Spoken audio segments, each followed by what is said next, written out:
Assalamualaikum warahmatullahi wabarakatuh. Sempatkan waktu 5 detik untuk menuliskan sholawat Nabi besar yang mulia di kolom komentar. Insya Allah menjadi penerang jalan kita di akhirat kelak nanti, amin.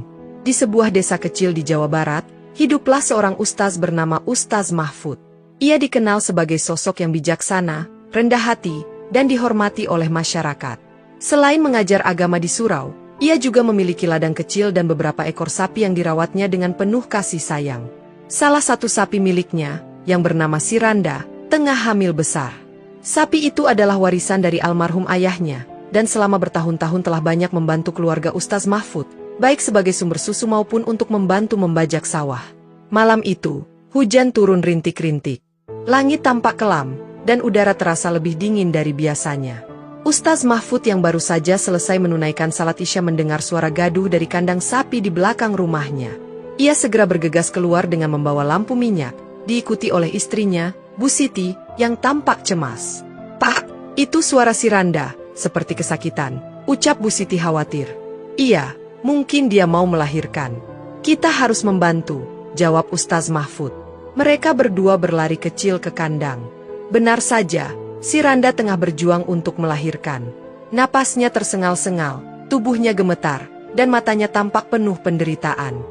Ustaz Mahfud berusaha menenangkan sapi kesayangannya itu, membelai kepalanya dengan lembut sambil berdoa agar proses kelahiran berjalan lancar. Namun, ketika bayi itu akhirnya keluar, sesuatu yang sangat ganjil terjadi.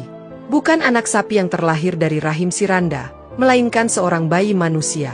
Bayi laki-laki dengan tubuh kecil, kulit merah, dan menangis dengan suara yang nyaring.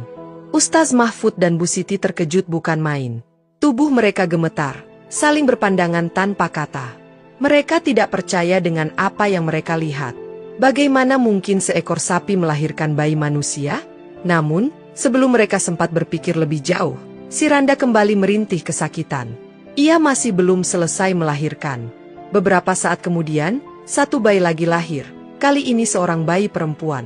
Sama seperti yang pertama, ia menangis kencang, seolah menuntut perhatian dari dunia yang baru saja dimasukinya. Bu Siti terduduk lemas di tanah, sementara Ustaz Mahfud beristighfar berulang kali. Ia mencoba meyakinkan dirinya bahwa ini bukanlah mimpi, bahwa apa yang sedang terjadi benar-benar nyata. "Astagfirullah. Apa ini ujian dari Allah?" bisik Ustaz Mahfud dengan suara bergetar. Bu Siti, meskipun masih terguncang, segera mengambil kain dari dalam rumah untuk membungkus kedua bayi itu. Meski berasal dari rahim seekor sapi, mereka tetaplah manusia, bayi yang tak berdosa. Naluri keibuannya mengalahkan rasa takut yang mencekam hatinya. Kabar kelahiran aneh itu segera menyebar ke seluruh desa. Warga berbondong-bondong datang ke rumah Ustaz Mahfud, ingin melihat sendiri bayi yang disebut-sebut lahir dari seekor sapi. Beberapa orang datang dengan rasa ingin tahu, sebagian lagi dengan ketakutan, dan tidak sedikit yang menganggap ini sebagai pertanda buruk. Pak Karta, kepala desa, datang dengan raut wajah tegang. "Ustaz, ini musibah atau mukjizat?" tanyanya hati-hati. "Saya sendiri tidak tahu, Pak Karta," jawab Ustaz Mahfud jujur. "Hanya Allah yang tahu maksud dari kejadian ini." Namun, tidak semua warga bisa menerima kejadian ini dengan lapang dada. Beberapa orang mulai berbisik-bisik, menyebarkan desas-desus bahwa bayi itu adalah pertanda kutukan. Mereka takut desa mereka akan terkena bencana karena kejadian yang melanggar hukum alam ini. "Mungkin ini azab.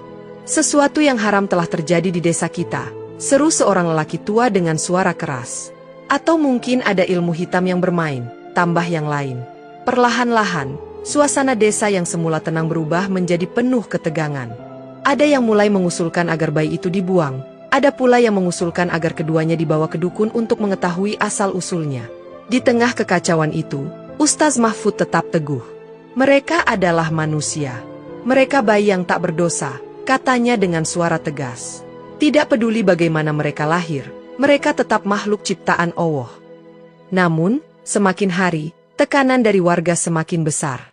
Orang-orang mulai menjauhi keluarga Ustaz Mahfud. Para murid di surau tidak lagi datang untuk mengaji. Beberapa tetangga bahkan tak mau lagi bertegur sapa. Bu Siti sering menangis di malam hari, memeluk kedua bayi itu erat-erat. "Mereka tak bersalah, Pak." "Tapi kenapa semua orang membenci mereka?" tanyanya dengan suara lirih. Ustaz Mahfud hanya bisa menghela napas panjang. Hatinya remuk, Tetapi ia tahu bahwa meninggalkan bayi-bayi itu bukanlah pilihan. Hari demi hari berlalu, dan keadaan semakin sulit. Hingga suatu malam, seseorang diam-diam lempar batu ke rumah Ustaz Mahfud, disertai dengan secari kertas bertuliskan, "Usir bayi-bayi itu, atau kalian yang akan kami usir." Ustaz Mahfud menggenggam kertas itu erat-erat, matanya basah oleh air mata. Ia menatap kedua bayi yang tidur pulas di pangkuan istrinya, lalu menatap wajah lelah Bu Siti. Dalam hatinya, ia tahu bahwa keputusan besar harus segera diambil. Ustaz Mahfud duduk termenung di beranda rumahnya, memandangi secari kertas berisi ancaman yang kini tergenggam erat di tangannya.